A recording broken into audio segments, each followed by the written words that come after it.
Assalamualaikum warahmatullahi wabarakatuh. Jelasin ya Pak ya. Pak Ustadz, gimana cara kita menghilangkan rasa benci dengan seseorang yang selalu mancing emosi kita? Jadi didiemin, orang itu makin menjadi-jadi.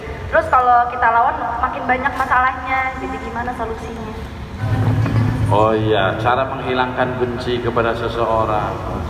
Ini yang bisa menjawab sebenarnya yang bertanya sendiri harusnya. Itu ya, yang bertanya harusnya bisa menjawab yang bertanya sendiri, yang punya masalah ini. Cuman sekedar membantu karena yang cari solusi ya. Karena solusi itu maaf nggak ada kantornya, nggak ada rumahnya solusi itu. Kalau polisi ada kantornya, kalau solusi itu nggak ada kantornya, nggak ada kantor solusi gitu, atau rumah Pak solusi gitu, nggak ada ya. Jadi paling begini, rasa benci itu kan timbulnya dari hati. Benci itu sebenarnya timbulnya bukan dari hati nurani loh. Setiap kata benci, sifat benci itu timbulnya didorong dari nafsu atau setan. Jadi gimana caranya supaya kita legowo, tak masalah gitu. Dengan ada apapun yang terjadi di kita itu nggak masalah gitu. Caranya gampang, kita ngerti bahwasanya setiap gerak lampah manusia, kerjaan manusia, tingkah laku manusia, baik kita pribadi maupun orang lain adalah dapat Allah. Jadi ketika orang itu ke kita bikin kesel gitu ya, bikin kesel, itu hakikatnya aja, kita lihat hakikatnya aja. Orang ini hakikatnya bukan bikin kesel loh. Orang ini bukan benci ke kita hakikatnya, tetapi Allah lagi nguji keimanan kita. Udah gitu aja, Allah lagi nguji iman kita nih. Ya udahlah, berarti saya adalah hamba Allah yang lagi diuji. Setiap hamba yang diuji oleh Allah berarti hamba yang dicintai.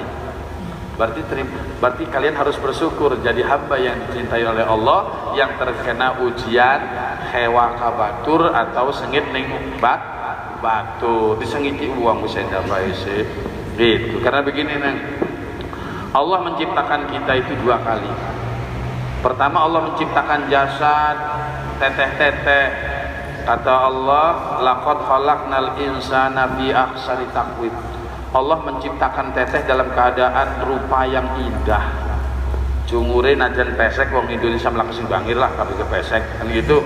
Senajan pesek tetapi ya pesek kemancungan yang tertunda gitu. Peseknya itu kan gitu. Adapun umpamanya kurang putih, itu sebenarnya itu bukan hitam loh.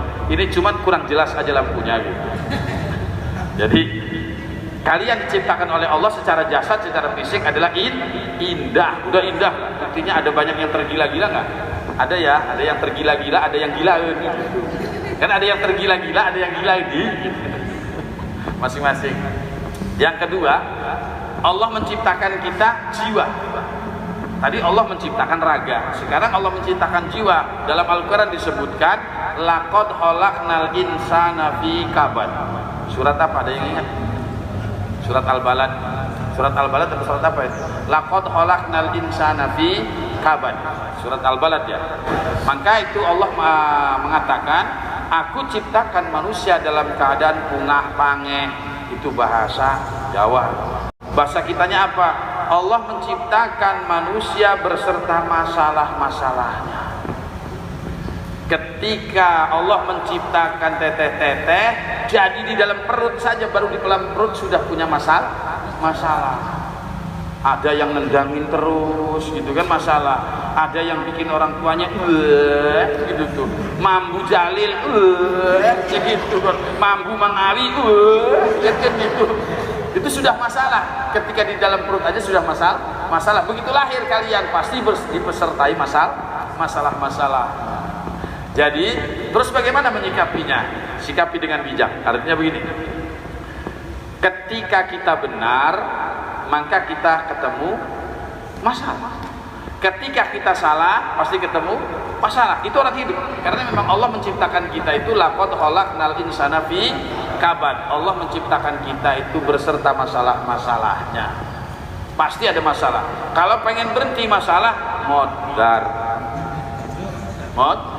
baru selesai masalah, tinggal menghadapi persoalan, menerobuka gitu doang.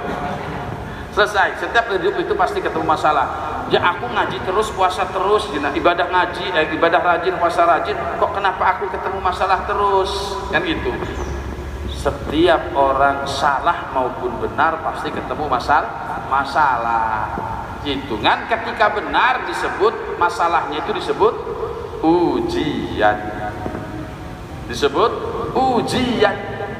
Ngaji ongko pas ongko tapi terus saja ketemu masalah. Orang ada yang benci, ada yang salah sangka, ada yang gagal paham gitu. Jadi masing-masing. Terus ada lagi masalah itu ketika kita itu salah, maka kita pun ketemu masalah. Apa masalahnya? Itu disebut akibat. Kenapa? Saya ketemu dikejar-kejar polisi terus, atau umpamanya mau keluar dari rumah malu, ketemu orang malu, ya karena kamu banyak utang. Kan gitu. Ada orang bawa tas aja, bawa motor gede, padahal lompatan ibu-ibu biasanya. Kenapa? Karena punya utang, kreditan biasanya gitu. Akhirnya jadi sempit gitu loh. Jadi pasti ketemu masalah. Jadi bagaimana kita harusnya bertahan kepada kebaikan walaupun kita ketemu masalah? Karena gini, salah ketemu masalah disebut akibat masuk ke neraka. Benar ketemu masalah disebut ujian masuk ke surga. Gitu. Jadi pengen surga apa pengen apa ini? Pengen surga. Udah surga aja. Surga itu ada dunia, ada akhirat.